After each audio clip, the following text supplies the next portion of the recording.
Ya, bismillahirrahmanirrahim. Assalamualaikum warahmatullahi wabarakatuh. Pada kesempatan kali ini masih kita lanjutkan lagi pembelajaran terkait analisis real 1 pada bab yang terakhir satu bab ini akan ada 3 subbab, namun pada kali ini kita akan fokuskan khusus pembahasan limit terkait dengan limit suatu fungsi ya. Kita akan mengetahui limit suatu fungsi itu seperti apa kriterianya dan dikatakan punya limit itu seperti apa. Nah, kita akan coba gali lebih dalam pada pembahasan video kali ini. Nah, 3 subbab yang nantinya akan kita pelajari pada pembelajaran yang selanjutnya, khususnya nanti kita akan belajar pada yang poin pertama, yaitu ini, limit suatu fungsi. Nanti kita setelah tahu kalau kita punya fungsi, bagaimana limitnya, perilakunya seperti apa, kriterianya seperti apa, terus kemudian lalu kita akan perlebar lagi pembahasan kita terkait limit teorema ya. Teorema limit itu seperti apa sih, tidak hanya berlaku pada fungsi, nanti mungkin barisan dan sebagainya nanti teoremanya akan muncul di sini ya. Properties yang dimiliki untuk menentukan suatu limit itu seperti apa. Terus kemudian nanti ada pembahasan lebih lanjut ya tentang konsep limit, ini ada di subbab yang ketiga gitu. Namun kita akan fokuskan pada yang pertama ini, limit suatu fungsi itu seperti apa, definisinya serta kriterianya. Nah, sebelum kita membahas tentang limit suatu fungsi lebih dalam, ya pertama kali limit ini sudah diidentifikasi oleh ilmuwan yang berasal dari Jerman dan Inggris, yaitu Leibniz dan Newton, dengan gaya konsep pendekatan yang berbeda. Namun, keduanya memang bekerja pada ranah yang berbeda, tapi mereka secara konsep membahas atau mengidentifikasi permasalahan yang mereka hadapi adalah permasalahan tentang limit begitu. Nah, secara intuitif sebelum kita memperkuat pembahasan terkait dengan limit dan sebagainya, nah ini coba kita dekatin secara intuitif ya. Ide dari fungsi, kalau kita punya fungsi f ya, fungsi f di sini dikatakan fungsi f di sini punya limit di L ya. Pada saat titik C di sini. Jadi fungsi saya yang miliki ya, misalnya di sini ada fungsi gitu. Nah, fungsi f(x) di sini dikatakan di sini punya limit ya, dikatakan di sini punya limit. Nah, limitnya itu di titik L begitu.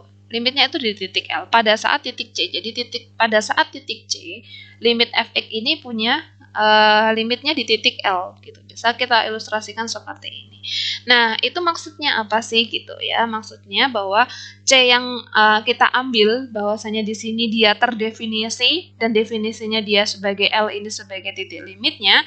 Nah, kita mau mencoba untuk mendekati ya, ketika saya punya f(x) itu dekat dengan L ya. f(x)-nya itu kita dekatkan dengan L, di mana X itu dekat dengan C. Jadi di sini kalau saya punya C di sini, saya ambil X itu yang sangat dekat dengan C ya. Mau dari sini, mau dari kanan, mau dari kiri. Nanti mungkin ada istilah di belakang limit kanan, limit kiri ya, terserah. Maka dari sini tuh kita bisa ambil pendekatan, mau X-nya yang dari kanan atau X-nya yang dari kiri, nggak masalah ya. Yang jelas di sini X-nya kita dekatin menuju C. Ya, jadi di sini X-nya dekat dengan C, tapi tidak sampai menyentuh pada C gitu. Jadi X-nya hanya berjalan mendekati C, tapi tidak sampai menyentuh pada C, sehingga kalau kita punya X di sini berarti di sini ada f(x) dong kalau difungsikan gitu. Ini juga kalau yang ruas kanan.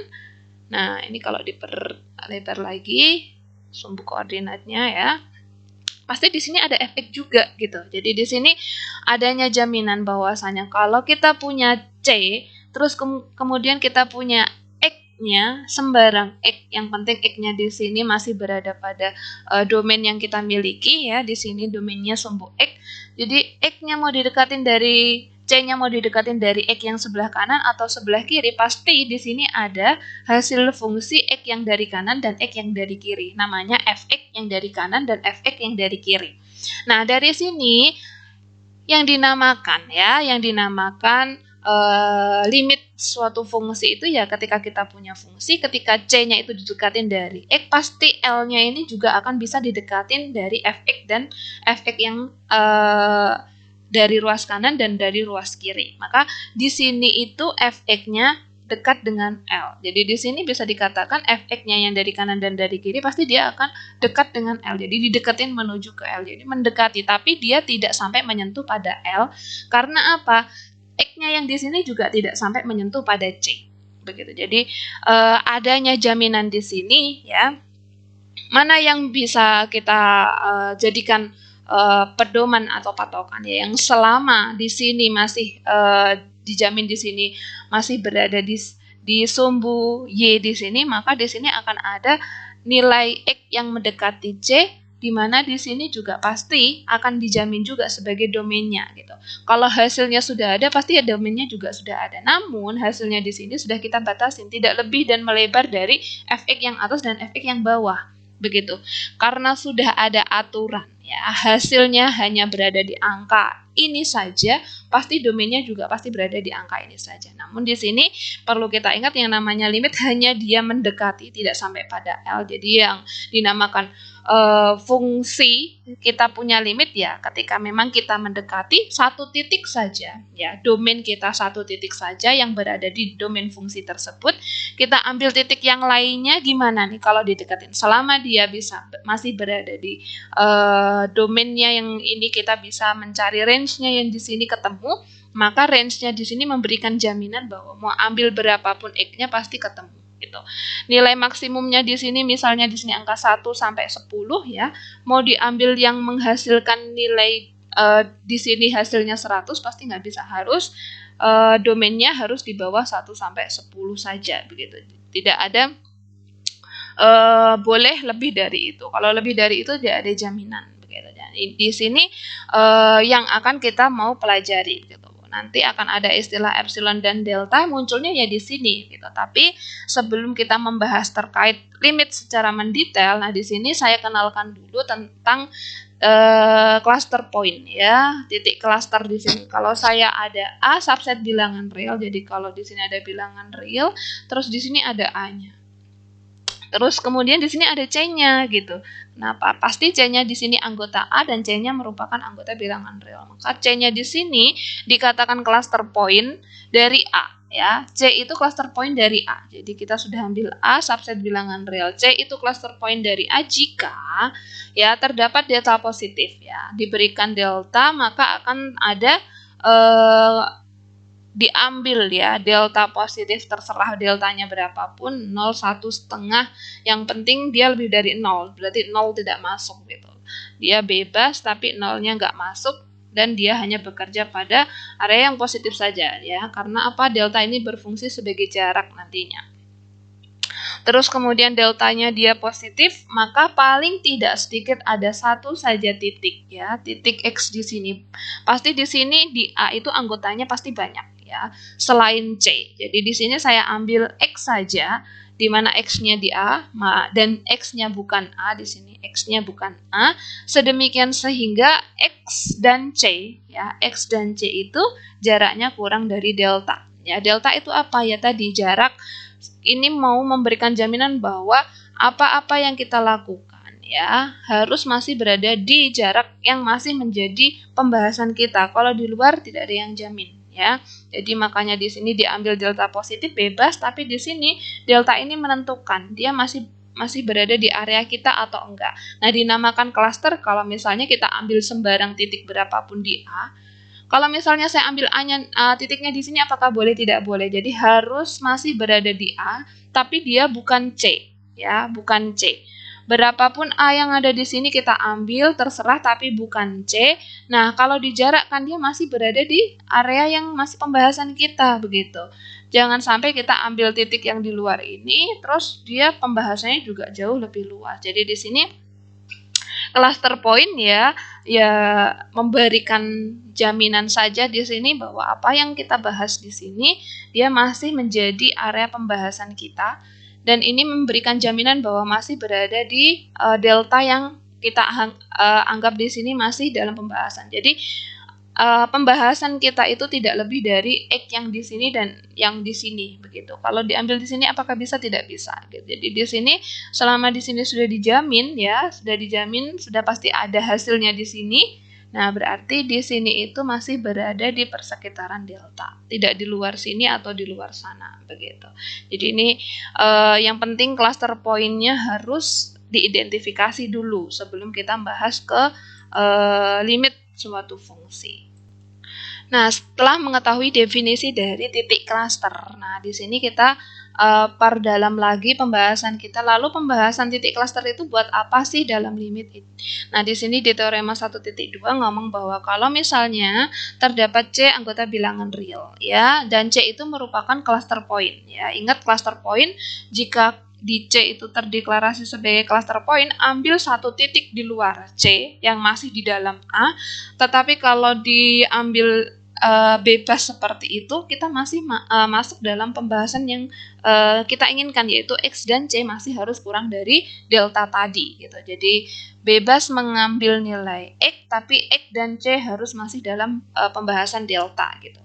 Nah, makanya di sini C itu sebagai cluster point seperti definisi yang ada di atas, dia subsetnya A dari bilangan real jika dan hanya jika, ya. C itu terdeklarasi sebagai klaster jika dan hanya jika terdapat barisan AN di dalam A. Kan kita tadi punya fungsi, ya, fungsi tapi dia berjalan terus. Tapi fungsi pada saat itu kita punya barisan di 1, AN1, AA1, A2, A3, A4. Di situ muncullah barisan, ya. Baru muncullah sebelum bahas fungsi kan bahas tentang barisan begitu. Nah, maka limit dari AN itu ya C itu sendiri begitu. Jadi kalau misalnya kita punya A gitu, A seperti yang tadi, dan di sini bilangan real, nah A di sini kan pasti dia merupakan, kalau fungsi kan pasti ada barisan-barisan banyak di sini. Kenapa? Karena di sini ketika A1, A2, A3, A4 kan bisa ditemukan di sini, tergantung nanti dia berada di pada domain berapa begitu yang kalau fungsi. Nah, kemudian kita bisa sebut C itu sebagai titik cluster kan mau diambil X berapapun tadi selama masih hasilnya berada di delta begitu, masih dalam pembahasan kita. Deltanya apa? Nanti kita akan bahas, dan seberapa nanti kita bahas di belakang. Ada aturan untuk menentukan delta. Nah, kemudian sebelum ke sana, nah dikatakan C itu sebagai titik cluster kalau limit AN-nya saya, kan di sini punya AN A1, A2, A3, A4 gitu. Nah, limit AN-nya itu ya di C begitu. Jadi kalian mau ambil AN yang banyak di sini pasti dia akan mendekati ke C. Kenapa? C-nya ini sebagai cluster. Padahal AN itu tidak C. Ya, ini kan definisi cluster ya. AN yang kita ambil itu tidak C, tapi ketika memang AN-nya diambil di sini, misal A7 dengan C dijarakkan, dia masih berada di sini gitu. Tidak di luar dari bahasan yang kita inginkan di sini. Sehingga di sini karena di sini pernyataannya jika dan hanya jika, ya, berarti kita punya dua senjata yang bisa kita gunakan untuk ngecek. Oh, ternyata nih kalau saya punya C sebagai titik cluster, maka mau diambil AN berapapun yang ada di sini pasti dia akan menuju C. Ya, pasti akan menuju C. Karena limit itu pasti mendekati C. Mau A7, A8, A100, A6, A5, pasti dia akan menuju C. Nah, kebalikannya, kalau dia limitnya ke C, ya, limitnya dia mendekati C, pasti C ini sebagai titik cluster. Gitu. Pasti C ini sebagai titik cluster. Jadi intinya secara awam ya kita bisa katakan ya bahwasanya kalau kita mempunyai fungsi, terus fungsi itu bekerja pada A sebagai domain, maka akan ada barisan A1, A2, A3, A sampai berapapun. Nah, dikatakan dia punya limit, berarti dia akan menuju ke satu titik. Ya, titik inilah yang kita sebut sebagai titik cluster, ya, cluster point di sini. Jadi pencarian perjalanan AN, A1, A2, A8, A17 pasti menuju ke C. Nah, di sini karena berlaku jika dan hanya jika, jadi C itu cluster, pasti dia akan menjadi limit. Jadi kalau dia limit, pasti dia jadi cluster, begitu. Ini bisa kita gunakan dua arah seperti ini gitu. Jadi istilahnya kalau kita punya fungsi pasti berhenti perjalanan fungsi kita itu menuju ke satu titik ya C ini ya sebagai limit sekaligus sebagai titik cluster karena di sini udah dijamin. Nah, pembuktiannya jika C merupakan titik cluster dari A ya, ini baru pengandaian jika, maka untuk setiap N anggota bilangan asli ya, pastinya di sini bilangan asli, karena di sini main barisan ya. Di sini barisan. Barisan itu domainnya ya bilangan asli begitu. Jadi hanya bermain yang bilangan positif saja. Maka akan ada persekitaran dari C di mana jari-jari persekitarannya itu seper n ya. Jari-jari persekitarannya itu seper n karena di sini diberikannya seper n di sini.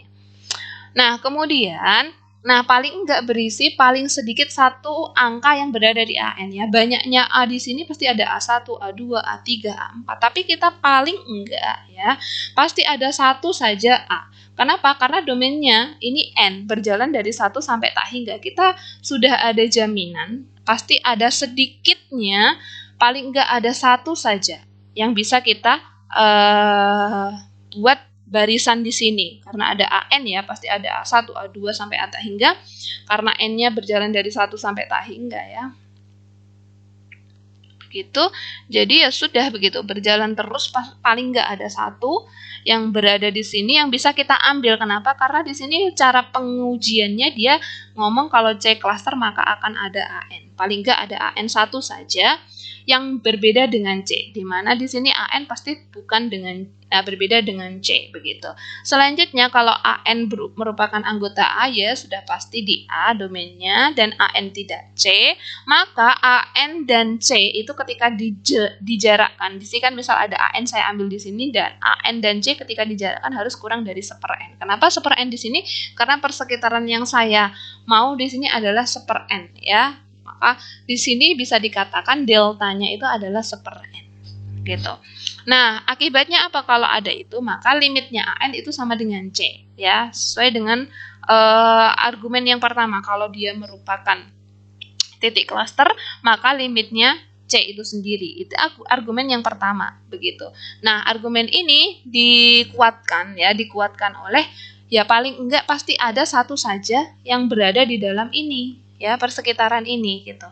Dan persekitaran ini kalau diambil AN pasti bukan C ya. Ini pernyataan pertama. Kemudian yang sebaliknya, kalau kita punya limit apakah benar dia cluster? Jika terdapat barisan AN ya, AN-nya itu bukan C ya, AN itu bukan C, pasti limitnya dia di sini yang diketahui di soal kan limit. Apakah benar yang punya limit sama dengan C dan C itu cluster? Nah, di sini sudah diketahui di soal. Selanjutnya, untuk delta positif maka akan ada K ya, bilangan asli di sini sedemikian sehingga N-nya lebih besar daripada sama dengan K. Nah, AN-nya masuk dalam persekitaran. Iya, pasti ya. Pasti di sini AN-nya masuk dalam persekitaran. Nah, oleh sebab itu persekitaran delta ya V delta di sini. Nah, dari V delta ini dari semua persekitaran ini kan ada titik C-nya di sini. Nah, kenapa? Karena limit, yang namanya limit kan pasti dia semua barisan kita yang namanya limit pasti dia sebagai titik ujung perjalanannya dia. Pasti ada C di sini. Nah, dari definisi limit seperti itu. Nah, pasti C-nya di sini apakah benar dia berada di dalam A, dan kalaupun dia berada di dalam A, benar nggak sebagai titik cluster. Nah, di sini pembuktian C berisi titik-titik yang berada di dalam AN. Nah, padahal AN dan C itu dua hal yang berbeda. Nah, di mana termuat dua-duanya itu di dalam A, jelas bahwa AN yang kita ambil ya, AN dan C itu dua hal yang berbeda, faktanya mereka memang berbeda. Nah, kalaupun berbeda bagaimana? Apakah dia memang berada di dalam ini? Sudah pasti begitu, sudah pasti. Karena apa? Limitnya di C pasti dan C itu merupakan angka yang berada di dalam AN ya. AN di sini banyak sekali dan C-nya berada di sini, pasti AN dan C dua hal yang berbeda, dan kalaupun dua hal yang berbeda, C-nya itu sebagai limit pasti ujung dalam pencarian. Ya, pasti berhentinya di C dan mendekati C, oleh sebab itu benar dia sebagai cluster point seperti definisi yang sebelumnya ya. Kita ambil angka yang berbeda dari C yaitu AN, sehingga jarak dari mereka masih berada di dalam persekitaran yang kita inginkan di sini. Jadi di sini persekitaran C-nya ya juga masih berada di sini begitu. Jadi dua arah sudah terbukti. Kalau C itu sebagai cluster point, maka limitnya juga di C. Kalau ketemu fungsi limitnya di C, maka C itu juga terdeklarasi sebagai titik cluster begitu. Untuk memperjelas ya titik cluster itu posisinya seperti apa. Nah, di sini ada beberapa contoh cara atau yang dimaksud dengan titik klaster itu seperti apa. Yang pertama, jika saya punya A1, dia merupakan interval terbuka ya. Contohnya di sini 0 dan 1. Nah, tapi di sini interval terbuka ya, bukan tertutup. Jadi artinya di sini terbuka 0 dan 1-nya tidak ikut. Itu sebagai A1 di sini. Nah, setiap titik interval tertutup 01. Nah, di sini yang dibahas adalah interval tertutup 01 ya. 01 di sini berarti angka 0 dan angka 1 di sini itu masuk gitu dalam pembahasan, tapi tidak ada di dalam A1 ya. Ini yang akan kita eksekusi evaluasi ya. Gimana kalau saya domainnya saya A1 semuanya, tapi di sini saya mau menyoroti yang interval tertutupnya yang 0 sampai 1, berarti 0 sama 1-nya di sini ikut. Merupakan di sini ya, setiap interval 01 yang saya ambil di sini, 0 dan 1 di sini, merupakan titik klaster dari A1. Kenapa 01 itu terdeklarasi sebagai titik klaster dari A1? Kenapa? Nah, tadi kan sudah dijelaskan bahwa yang namanya titik klaster dengan X yang mau kita ambil, C dan X itu, dia bukan hal yang sama. Ya, jangan sampai mereka sama. Kalau mereka sama, berarti kita tidak bisa mencari jarak antara mereka. Ya, tidak bisa mencari jarak antara mereka. Berhubung ini A1-nya 0 dan 1-nya dia nggak ikut, dan di sini yang akan mau kita evaluasi adalah 0 dan 1-nya ikut, berarti kan ada jarak antara 1 ikut dan 1 nggak ikut. Ada jarak antara 0 ikut dan 0 nggak ikut. Di mana C dan X ya, 0 dan 1 dan kurung tutup kurung yang tertutup ini 0 dan 1-nya dia ikut. Pasti dia dua hal ini pasti ada yang berbeda. Yang satu ikut, yang satu nggak ikut begitu. Nah, ingat bahwa 01 merupakan titik klaster dari A1. Ya, benar. 01 itu titik klaster dari A1. Apakah benar? Iya, tapi dia tidak masuk dalam A1. Bisa kita cari bahwa yang namanya titik klaster dia bukan masuk dalam anggota, tapi dia merupakan ketika diselisihkan masih berada di dalam area pembahasan. Oleh sebab itu, ketika di sini terdapat selisih 0 yang masuk dan 0 yang nggak masuk, jadi dua hal yang berbeda ini kita jarakkan, maka kita bisa mencari jaraknya. Lalu jaraknya bagaimana gitu? Jaraknya masih berada di dalam A1 ini ya. Jadi kita bisa katakan bahwa 01 itu sebagai titik klaster dari 01 dari A1 yang kita punyai ini begitu. Yang kedua, himpunan tak hingga tidak memiliki titik klaster. Misalnya di sini min tak hingga sampai tak hingga begitu. Nah, di sini tidak ada yang menjadi namanya titik klaster tadi kan sama saja dengan titik limit, sama saja dengan dia ketika diambil yang lainnya gitu, misalnya min tak hingga sampai tak hingga yang lainnya, apakah bisa kita menjarakkan? Padahal di sini yang lainnya kita nggak bisa menentukan dan tidak ada ujungnya gitu, masih berjalan terus gitu. Diambil 5 nanti ada yang lebih lagi, diambil min 7 ada yang lebih kecil lagi begitu. Jadi titik klasternya tetap berjalan terus gitu. Sama seperti bilangan real, bilangan di sini bilangan asli juga tidak memiliki ya. Di sini ada tipe sedikit memiliki. Himpunan tak hingga ini tidak memiliki titik klaster sama ya. Himpunan ujungnya tak hingga, min tak hingga kita tidak bisa menentukan berhenti area kita di mana, terus kemudian menuju ke satu titiknya juga nggak bisa gitu. Karena di sini kalau n-nya kan berarti dari 1 sampai tak hingga di sini begitu. Jadi ya sama saja 1 dan tak hingga. Jadi padahal satunya nggak ikut, tak hingganya juga apalagi nggak ada habisnya. 1 nggak ikut ya yang mau diambil berapa begitu ya. Di sini tandanya selalu dia kurung yang terbuka bukan tertutup. Jadi kita tidak bisa mengambil angka 1 karena dia tidak ikut begitu. Dan tidak ada berhentinya. Terus kemudian himpunan A4. A4 itu apa sih? Seper N. N-nya berjalan dari 1 sampai tak hingga. Jadi kalau A4 di sini isinya ya 1/1, 1/2, 1/3, 1/4 dan seterusnya ya. N-nya karena berjalan dia dari 1 sampai tak hingga. Memiliki hanya 1 titik 0 sebagai titik klaster ya. Seper N di sini kalau berjalan terus menuju ke tak hingga, ini kan berjalan terus ya. Seper tak hingga ketemunya kan dia 0. Jadi dia tempat berhentinya dia di angka 0 gitu. Titik klasternya dia menuju ke angka 0 gitu, titik berhentinya begitu. Nah, tapi di sini 0 itu bukan masuk ke dalam anggota A4. Nah, berarti di sini di anggota A4 apakah ada angka 0 yang sebagai titik klaster. Tadi kan harusnya ngomong, kalau kita punya titik klaster, kita ambil A-nya di sini, ya, A-nya di sini 1/1 sampai 1 per tak hingga gitu ya. Atau kebalik 1/1 sampai 1 per tak hingga karena tak hingganya 0 begitu. Nah, kita ambilnya di sini, bahwasanya di sini itu ada angka 0. Nah, di sini ingat, di sini A-nya di sini hanya mendekati berjalan, tidak sampai pada 0. Jadi 0 di sini tidak masuk ke dalam A yang kita miliki di sini begitu. 1 menuju tak hingga dia ketemunya hanya mendekati 0. Berapapun di sini hanya mendekati 0, tapi tidak tepat di angka 0. Padahal yang dinamakan titik klaster, C-nya itu harus ada di dalamnya sini. Padahal 0 yang saya miliki sebagai C itu berada di luar sini gitu. Nah, di sini tidak ada anggota A4 ya. Di mana anggota A4 ini harusnya kalau ada 0, maka 0 itu sebagai titik klaster. Tapi 0-nya di luar, maka kita tidak bisa sebut sebagai 0 itu sebagai titik klaster yang ada di sini gitu. Padahal A4 ini ya hanya ada berjalan 1 sampai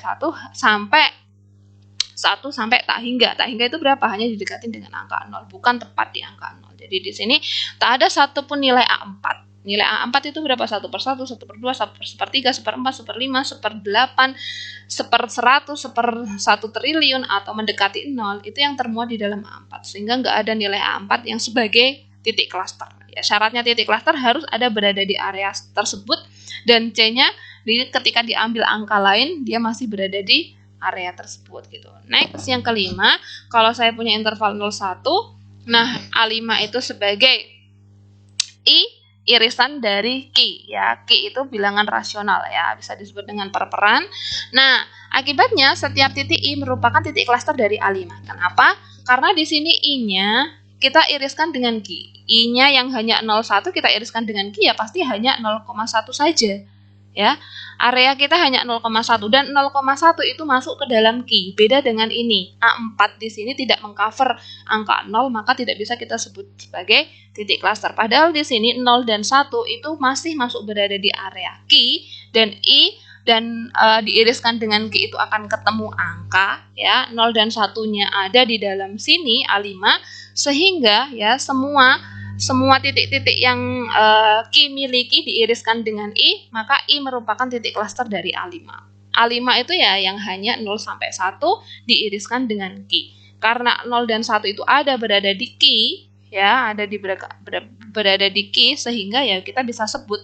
Beda dengan kasus ini, 0-nya dia tidak masuk ke dalam pembahasan A4-nya di sini, jadi tidak bisa disebut sebagai titik klaster. Jadi titik klaster pembahasannya harus berada di dalamnya, kita ambil angka yang lain sehingga angka yang lain itu kita jarakkan dengan C masih berada di dalam pembahasan. Nah, deltanya itu seberapa nanti akan kita bahas di belakang. Ada syarat ketentuan untuk menentukan jarak atau masih berada di area persekitaran atau enggak. Nah, setelah mengetahui tadi ada titik klaster, terus contoh dari titik klaster. Nah, di sini kita akan coba gunakan titik klaster itu yang sudah kita pelajari dan pahami contoh-contohnya. Nah, di sini ada definisi peranannya di dalam limit itu seperti apa ya. Di sini kalau A merupakan subset bilangan real sama seperti definisi yang sebelumnya. Terus kemudian C itu sebagai titik klasternya. Jadi di awal tadi sudah dijelaskan bahwa C yang sudah kita ketahui, pelajari, itu kepakainya di sini ya. Syarat pembahasan limit nanti kita harus pakai C itu sebagai titik klaster ya. Dia masih masuk dalam pembahasan, ketika diambil angka lain kita jarakkan masih masuk dalam areanya. Areanya itu di mana? Nah, kita perjelas di sini.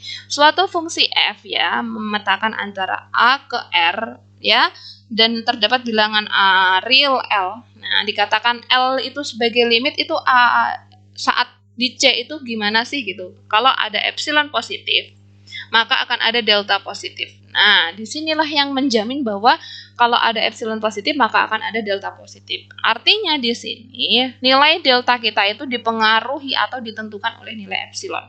Jadi sejauh apa X dan C itu tadi berjarak begitu. Jangan-jangan sudah terlalu jauh atau terlalu enggak di luar jangkauan gitu, sudah di luar jangkauan, bahwasanya di sini delta dipengaruhi atau ditentukan oleh nilai epsilon. Nah, di sini kalau kita punya X dijarakkan dengan C harus kurang dari delta seperti yang sebelumnya. Nah, di sini ada tambahan. ya. Yang dimaksud limit ya, yang dimaksud limit kalau berhenti di sini kan tadi ini ya, cluster. Jadi di sini yang dimaksud dengan limit itu apa? Ya, fungsi kita dengan L itu jaraknya kurang dari epsilon. Jadi di sini kita mau mencari, kalau kita punya fungsi ya seperti tadi begitu, jadi kalau misalnya di sini ada titik C, nah kemudian X dan C itu dijarakkan gimana? Oh, X dan C itu jaraknya harus kurang dari delta. Nah, kurang dari delta itu ditentukan dari mana begitu? Nilai deltanya dari siapa? Nah, nilai delta itu ditentukan dari di sini ya. Di sini ketika L, di sini pasti ada Fx di sini. Nah, jarak di sini ditentukan oleh epsilon. Nah, epsilon di sinilah yang menentukan nilai delta. Jadi kalau kita punya fungsi, limitnya bagaimana? Kita harus cek dulu. Jangan-jangan selama ini yang kita lakukan menghitung limit itu hanya berdasarkan instruksi saja, tanpa mengetahui konsep dasar sebenarnya yang dimaksud mendekati itu seperti apa, dan kurang dari delta, kurang dari epsilon itu seperti apa. Kita harus yakinkan dulu nilainya yang kita miliki itu memang benar-benar apa yang kita hitung itu memang benar-benar ada ya. Jangan sampai bukannya kita menghitung tapi malah hanya mengikuti instruksi saja tanpa harus kita ketahui, tanpa harus kita sadari ini benar apa enggak. Jadi kita harus mencari dulu ini apa yang sudah kita lakukan, proofingnya itu seperti apa ya, bukan menghitung limit tapi membuktikan limitnya begitu.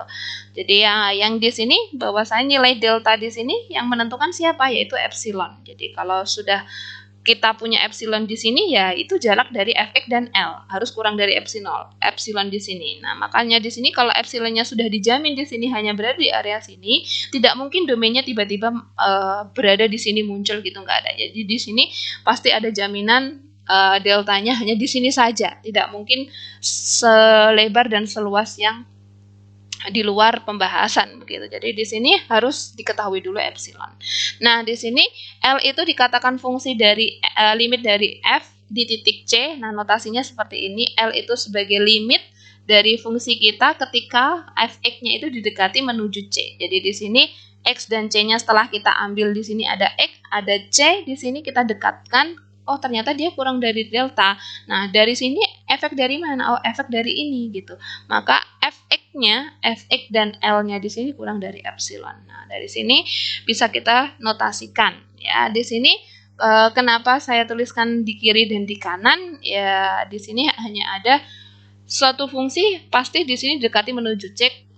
Berarti fungsi kita pasti fungsi X juga begitu. Gak mungkin fungsinya di sini fungsi Y-nya pasti didekatin terhadap C ya. Ini hanya variabel apa saja yang bermain di dalam fungsi tersebut gitu. Nah, suatu limit kalau punya fungsi maka dia konvergen. Di sini sudah dijelaskan gitu. Konvergennya kemana? Ya ke titik C. Ya, konvergen itu artinya dia menuju ke satu titik, yaitu titik C sebagai titik limit, sebagai titik yang tadi cluster tadi ya. C ini titik limit, titik cluster, maka C itu bisa disebut sebagai titik konvergen. Nah, ini notasinya.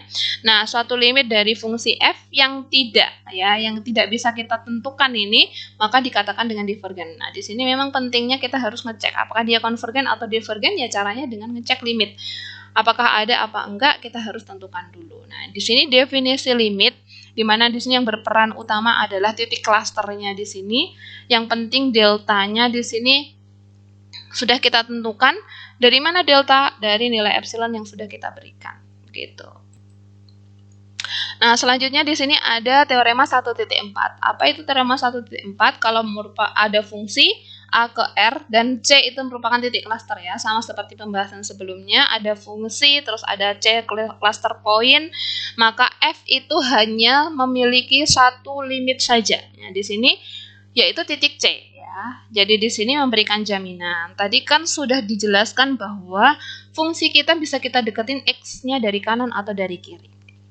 Nah, oleh sebab itu pasti ada istilah limit pendekatan dari kiri atau dari kanan. Nah, hal ini ada jaminan bahwa kalau kita mendekati baik dari kanan atau dari kiri, pasti limitnya harusnya sama. Ya, karena di sini ada jaminan hanya ada have only one limit saja. Jadi di sini hanya C itu saja, tidak mungkin dia ada C, D, E gitu, nggak mungkin gitu. Nah, proofingnya di sini, misalkan saja di sini saya, karena kalau kita mau membuktikan saya satu-satunya itu limitnya, jadi saya mencari kembaran saya sebagai limit yang lainnya.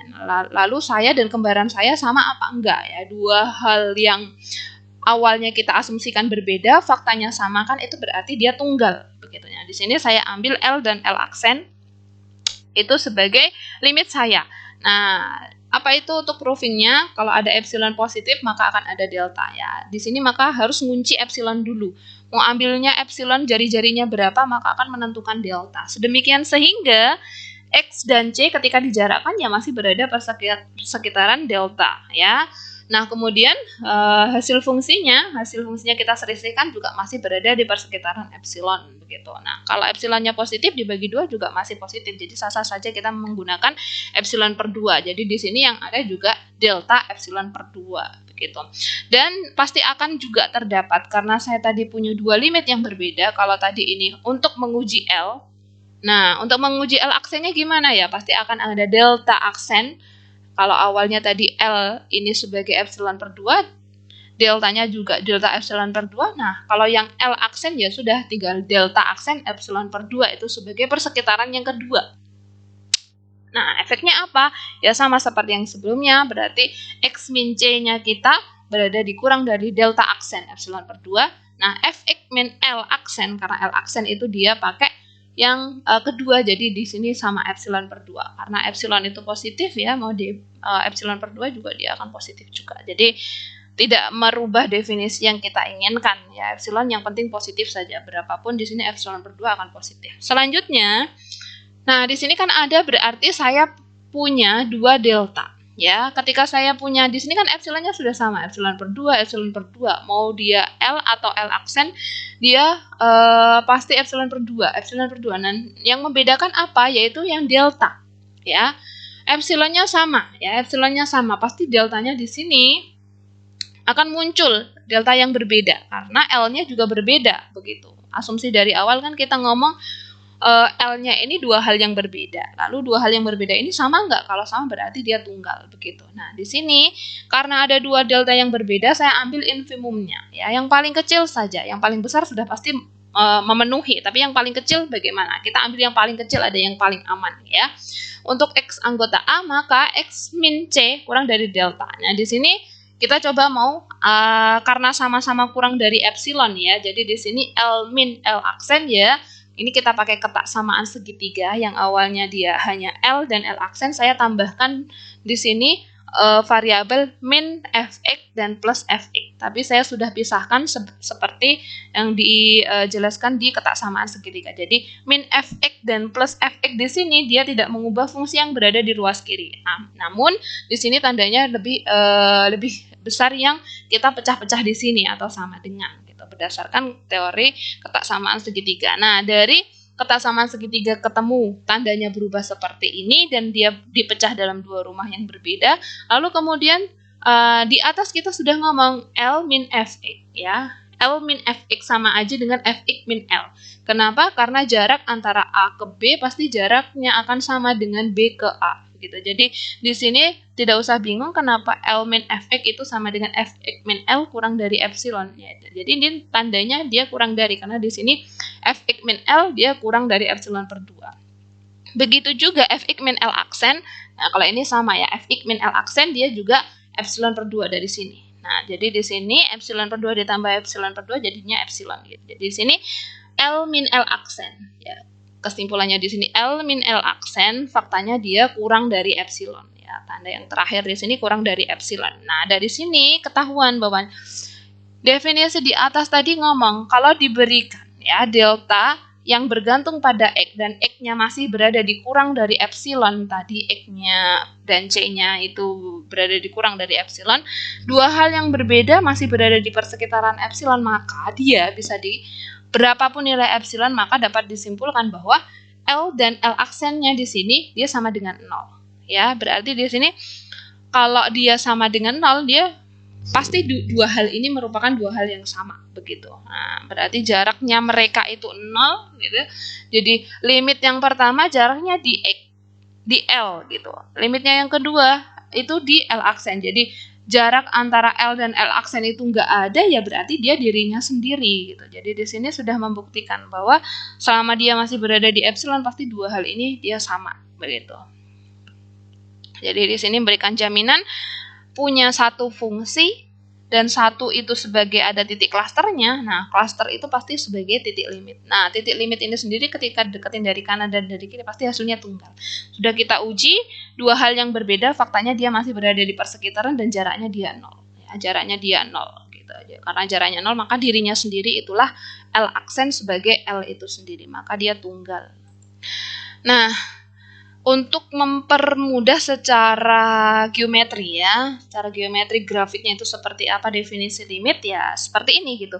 Definisi limit dapat secara mudah dideskripsikan dari pola di sini persekitaran ya di sini. Jadi kalau di sini saya punya C, ya sudah di sini C itu sebagai titik apa? Titik klaster seperti tadi. Kalau C saya fungsikan menjadi FC. Nah, FC di sini atau sering disebut dengan L di sini ya. FC itu L. Nah, ketika C itu dia punya persekitaran, kenapa C ini punya persekitaran gitu ya. Jadi persekitaran C-nya ini kita sudah jamin di sini persekitaran dari C itu delta, berarti di sini ada delta yang positif ya, delta yang positif dan delta yang di sini ada delta yang negatif. Nah, delta ini dipengaruhi oleh apa? Ya nilai X-nya di sini ketika kita ambil pasti berapapun kita ambil berapapun nilai X di sini, pasti kita punya hasil fungsinya di sini. Nah, hasil fungsinya di sini ya sebagai istilahnya pagar atau batas atas atau batas bawah minimum maksimum untuk menjamin bahwa delta ini masih berada dalam persekitaran. Itu yang menentukan siapa ya epsilon di sini. Berarti di sini ada epsilon positif dan epsilon negatif begitu. Jadi L-nya di sini ada L plus epsilon, ada L min epsilon. Gitu. Jadi nilai delta di sini yang menentukan siapa ya? Nilainya epsilon ini. Gitu.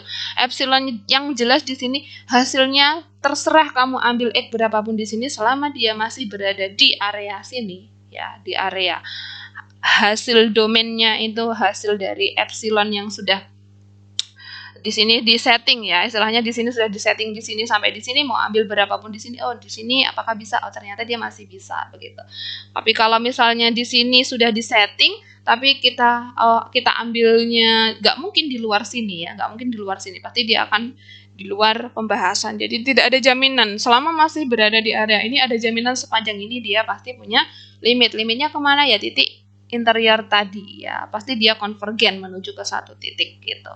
Jadi ini untuk kasus yang epsilon positif, berapapun jaraknya pasti akan ketemu delta di sini. Jadi nilai X berapapun di sini bisa diambil. Jadi ini yang menjadi kuncinya ya. Nilai epsilon ini menjadi kunci pembahasan kita, jangan sampai melebar kemana-mana begitu.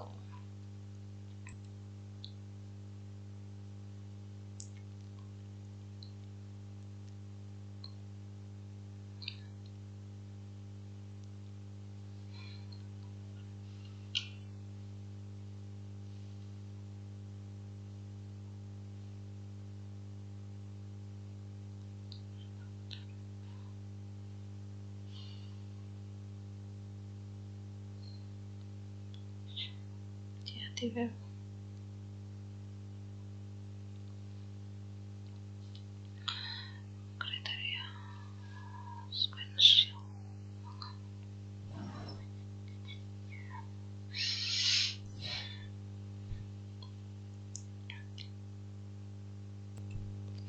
Nah, setelah mengetahui tadi ya, pernyataan yang saling ekuivalen bersama dengan contohnya, nah selanjutnya kita akan bahas lebih lanjut lagi tentang kriteria suatu barisan. Nah, kalau tadi kan masalahnya tentang fungsi, bagaimana saling ekuivalennya dari fungsi tersebut.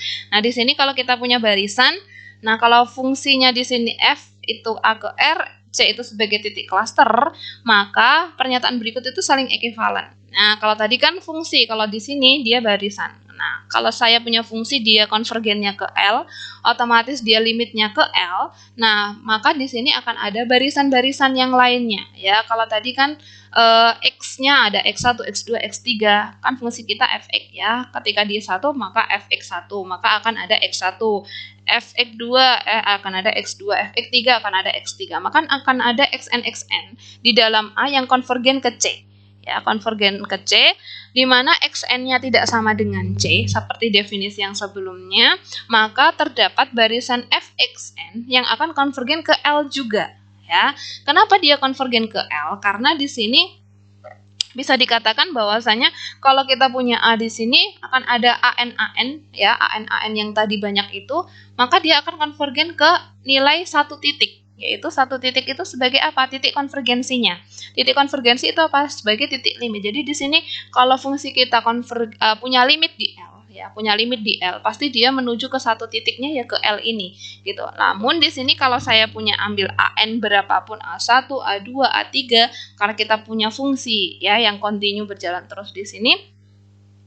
Nah, mau di nggak kontinu pun juga pasti kita akan bisa cari F1, F2, F3, F4 gitu. Jadi berjalan terus gitu dari domainnya yang kita miliki, sehingga di sini akan ada AN yang banyak begitu. Nah, kalau tadi kan AN, kalau di sini XN karena fungsi kita X ya. Kalau ada AN yang banyak tadi maka akan menuju ke satu titik. Nah, kalau di sini juga sama. Kalau saya punya fungsi, nah, kalau di sini punya fungsi, nah di sini ada fungsinya fungsi X gitu. Jadi di sini akan ada X1, X2, X3, X4, X5 yang akan menjadi barisan-barisan. Nah, barisan-barisan saya yang ada di dalam sini pasti dia akan menuju ke satu titik, yaitu titik L. Sama, ya. Tidak mungkin dia bahasanya masih sama, dia karena limitnya ke L. Nah, dan ini tuh tunggal, pasti dia konvergennya juga L. Sudah disebutkan sebelumnya bahwasanya nilai konvergensi ya itu sama dengan nilai limit. Jadi kalau di sini sudah jamin limitnya di L, ya konvergen pasti ke L gitu. Dari fungsi F1, F2, F3 yang sudah kita ambil di sini, berapapun Xn-nya di sini berapapun kita bisa. Nah, ini saling ekuivalen. Untuk pernyataan pertama menuju kedua, nah kita coba akan untuk buktikan benar nggak ekuivalensi ini terbukti gitu, berlaku. Nah, buktinya di sini bahwa F itu memiliki limit di L. Ya, di sini diketahui yang pertama kedua berarti F-nya punya limit di L saat di titik C. Dengan anggapan bahwa Xn merupakan barisan di A. Sudah pasti begitu ya. Xn yang kami ambil itu berarti dia berada di A. Maka limit Xn-nya itu berada di C sebagai titik klaster ya, sebagai titik klasternya ini tadi, di mana kita ambil Xn-nya yang tidak sama dengan C. Yang namanya titik klaster kita ambil yang lainnya yang tidak sama dengan C. Nah, yang harus dibuktikan berarti kan di sini sudah diketahui, terus kemudian di sini tidak sama dengan C karena definisi titik klaster ya. Apakah benar ya Fxn yang kita miliki itu akan konvergen ke L? Ini menjadi pertanyaan kita. Ya, untuk membuktikan pernyataan 1 ke pernyataan 2, kalau 1 itu diketahui dia punya limit, benar enggak? Ya, kita ambil Xn yang ada di fungsi kita itu akan konvergen ke limitnya yang hal yang sama begitu. Ini menjadi pernyataan kita yang harus dibuktikan begitu. Nah, untuk pembuktiannya sebagai berikut. Nah, di sini kita mau mencari ya, benar enggak ya yang tadi Fxn-nya dia menuju ke L, artinya limitnya dia menuju ke L atau konvergennya menuju ke L. Ambil epsilon positif, maka akan ada delta. Jadi di sini yang menjadi kunci adalah di sini deltanya akan ngikutin nilai epsilon. Sedemikian sehingga X yang berada di A, ya sudah gitu, kita ambil. Kalau kita mempunyai C itu klaster, kita ambil X yang lain, di mana mereka nggak sama. Jaraknya gimana? Jaraknya harus kurang dari delta. Kenapa? Deltanya di sini sudah ditentukan oleh epsilon. Kemudian memenuhi Fx dan L-nya. Fx dan L-nya itu sebagai apa? Gitu. Nah, Fx-nya itu kan hasil fungsi dari X-nya itu. Nah, L-nya di sini hasil fungsi dari Fc, maka L di sini. Nah, Fx dan L-nya harus kurang dari epsilon. Ya, selanjutnya dengan mengaplikasikan definisi barisan konvergen dari delta untuk menentukan bilangan asli K, sehingga di sini kalau ada konvergen ya, kalau ada N, maka akan ada K juga. Nah, N posisinya lebih besar daripada K, sehingga Xn dan C itu kurang dari delta. Gitu. Jadi, mau diambil berapapun n-nya yang lebih besar daripada k, jarak mereka harus delta. Itu sebagai definisi dari kekonvergenan ya. Mau ambil k berapapun di sini ya, n-nya lebih n-nya itu kan berjalan dari 1 sampai tak hingga. Maka akan ada k di mana dia entah lebih besar tapi dia masih nanti akan hasilnya akan berada di area yang di sini yaitu delta. Maka di sini xn dan c itu pasti di bawah delta meskipun n-nya di sini lebih besar ya. Mau N3 begitu, N-nya 3. Di sini mau pasti berapapun diambil hasilnya kurang dari delta. Namun, untuk setiap Xn akan diperoleh ya ini gitu. Syaratnya juga harus berlaku ini juga. Kalau misalnya dia hanya berada di delta, ya nggak mungkin hasilnya pasti di luar epsilon. Sehingga untuk N-nya yang lebih besar, maka ya Fxn-nya juga pasti berada di area epsilon gitu. Pasti di sini. Kenapa di sini? Sudah dijamin nih.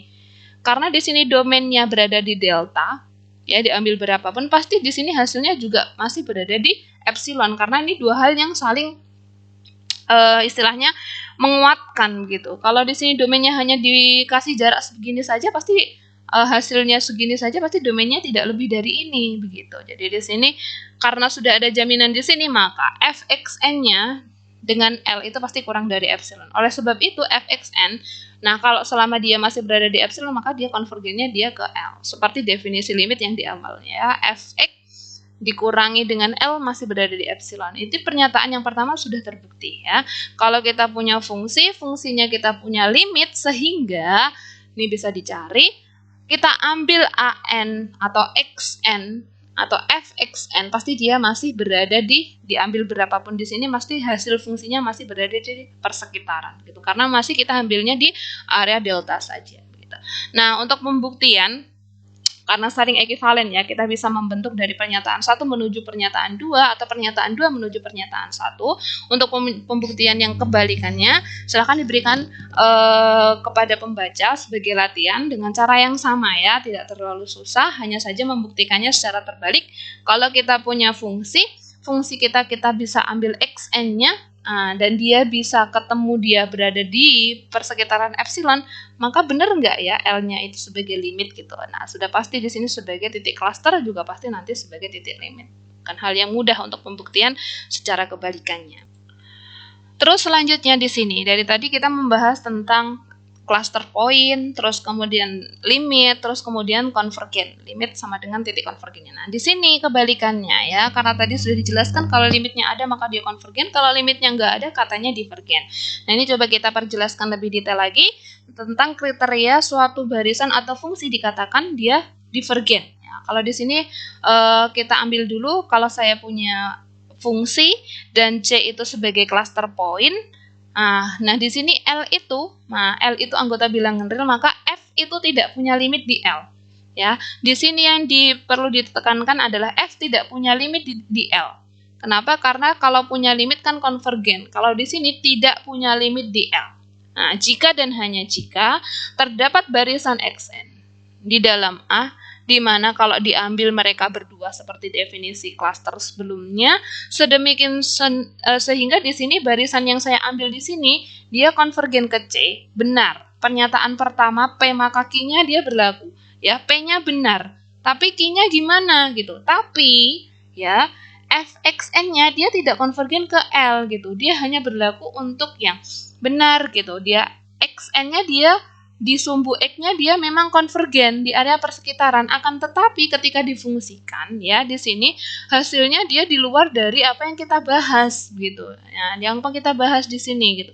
Emang dia ambil di sini, tapi ternyata kalau difungsikan malah hasilnya di luar epsilon itu tadi gitu. Jadi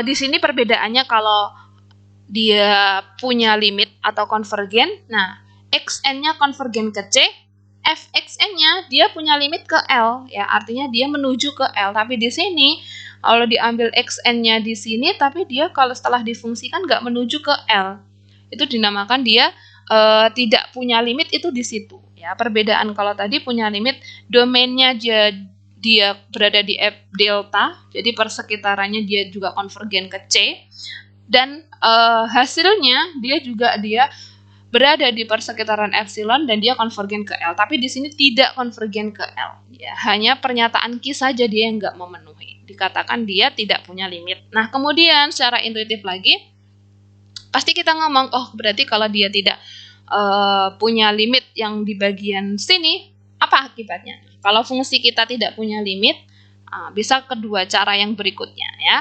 Kalau tidak punya limit di titik C, jika terdapat barisan xn lagi, dan itu dia halnya berbeda dari C, sedemikian sehingga, nah sama domainnya kita karena barisan ya, dari 1 sampai tak hingga, barisan xn itu konvergen ke C, tapi di sini fxn-nya dia tidak konvergen di bilangan real. Nah, di sini bahasan kita diperluas lagi berarti gitu. Jadi tidak hanya konvergennya ke L. Nah, L ini tadi apa? L ini kan tadi dia dari subsetnya bilangan real gitu. Jadi mau dicari dimanapun ya, mau dicari dimanapun. Kalau di L saja di sini, di persekitaran L-nya di sini dia nggak ada, ya tidak bisa ditentukan. Oh ternyata dia di sini mungkin nggak ada ya. Persepsi kita di awal mungkin nggak ada, di L di sini mungkin nggak ada. Gimana kalau di luar L? Jangan-jangan di luar L dia juga akan konvergen juga. Faktanya di sini ya, kriteria divergen ketika suatu fungsi itu dikatakan tidak punya limit, mau dari min tak hingga sampai tak hingga pun dia juga nggak akan punya limit. Jadi pengujian di L di sini sebenarnya itu ya berlaku di bilangan real semua. Jadi diperkuat di sini bahasan kita gitu. Jadi awalnya kita hanya mungkin di L saja dia nggak ada, tapi selain L apakah mungkin ya? Mungkin dia punya limit gitu. Tapi faktanya di sini diperkuat di teorema yang B bahwasanya di bilangan real biar berapapun di luar L, yang di L-nya nggak bisa, ini faktanya dia juga tidak akan ada ditemukan limitnya. Berapapun nilai yang ada kita ambil di sini. Jadi di sini ya cukup sensitif juga di sini ya, cukup sensitif bahwasanya di area sini ternyata dia istilahnya kuat sekali ya. Pengujian di sini yang hanya lokal ternyata dia berlaku ke semua bilangan real. Nah, ini dua kriteria ini bisa kita gunakan menentukan suatu fungsi dia punya limit apa enggak punya limit ya. Untuk di L-nya dia enggak punya, di bilangan real apalagi gitu. Nah, sebagai contoh ya, kriteria divergen itu tadi kalau saya punya fungsinya seper X ya, berarti di sini fx-nya adalah seper X. Nah, di sini fx-nya seper X. Nah, gimana nih kalau seper X saya dekatin X-nya menuju 0 ya, tepat di 0 memang tidak terdefinisi, tapi kalau mendekati 0, menuju 0, ada nggak limitnya di bilangan real ya. Kalau tadi kan di teorema di L nggak ada, di R juga nggak ada, bisa kita kriterianya bisa masukkan dalam divergen. Nah, ini langsung diminta di R-nya. Nah, misalkan di sini C-nya saya seper X ya, atau di sini si X ya, si X juga bisa seper X.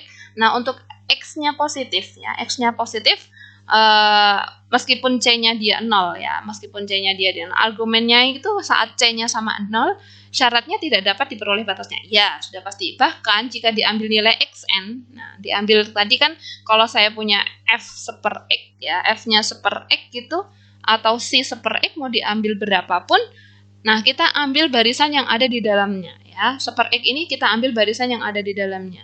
Yang ini awalnya kita punya seper X, nah maka di sini dimasukkan barisannya itu berapapun. Barisannya itu seper N. Kalau kayak saya punya F-nya seper X, Fx-nya sama dengan seper X, maka Fn-nya ya seper N begitu. Nah, di sini Xn-nya seper N, untuk N-nya anggota bilangan asli, yaitu pasti berjalan dari 1 menuju ke tak hingga. Gitu. Jadi 1 sampai tak hingga dia berjalan terus. Lah, lalu bagaimana limit Xn-nya? Oh, ternyata ketika saya masukkan N-nya, domainnya saya itu hanya berlaku di N sampai 1 sampai tak hingga, bahwasanya di sini limitnya dia menuju ke angka 0 ya. Ketika dimasukkan seper N, N-nya dimasukkan 1 jadi 1/1, 1/2, 1/3, 1/4, 1/5 sampai 1/, di sini N-nya kan berjalan tak hingga. Nah, ini mendekati 0 dia, mendekati 0. Maka di sini ketemu ya, limitnya dia 0. Nah, limitnya dia 0 di sini. Jadi di sini bisa dikatakan L-nya 0. Namun berdasarkan ya, C-nya yang saya punya adalah seper N. Ya, seper N. Nah, Xn-nya saya ambil N. Nah, Xn-nya sama dengan seper N, padahal fungsinya seper X, yaitu 1/seper N gitu. Nah, ini sebagai Xn-nya sendiri begitu. Nah, seperti yang diketahui bahwa dari teorema ini ya, jika kita hanya oh memang faktanya dia di sini ketemu, tapi di sini ketemunya di sini tidak berlaku untuk mencari nilai X menuju 0 dari super X yang berada di bilangan real, begitu. Kenapa? Karena di sini tidak ada kita temukan, namunnya di sinilah yang membuat dia gagal. Memang benar di sini, iya terbukti gitu. Jadi lokalnya dia memang ada, tapi di sini yang di bilangan realnya 1/1/n, n-nya di sini kan berjalan terus ya. N-nya di sini berjalan terus ya. 1, 2, 3 sampai nggak ada batasnya. Nah, yang dikatakan limit atau konvergen, jadi barisan kita atau fungsi kita itu menuju ke satu titik atau ada berhentinya. Faktanya di sini dia berjalan terus nih, n 1, 2, 3, 4. Nah, di sini kan bisa dikatakan ya, n-nya berapapun di sini dimasukkan, even dia di sini untuk yang domainnya di sini n ya, memang ada, tapi untuk yang real ya, yang real di sini 0 di sini. Nah, di sini tidak ada batasnya, tidak ada berhentinya. Jadi meskipun kita bisa menemukan nilainya di sini ya, untuk n-nya di sini di barisan secara parsial, tapi di bilangan realnya kita nggak ada jaminan di sini. Faktanya di sini tidak ada berhentinya, begitu. Jadi di sini sebagai contoh, oh ternyata dia selama dia tidak berhenti di satu titik, nah itu tidak bisa kita tentukan nilai limitnya.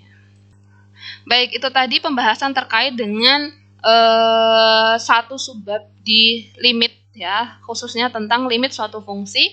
Kalau kita punya fungsi, mengidentifikasi apakah dia benar punya limit atau enggak.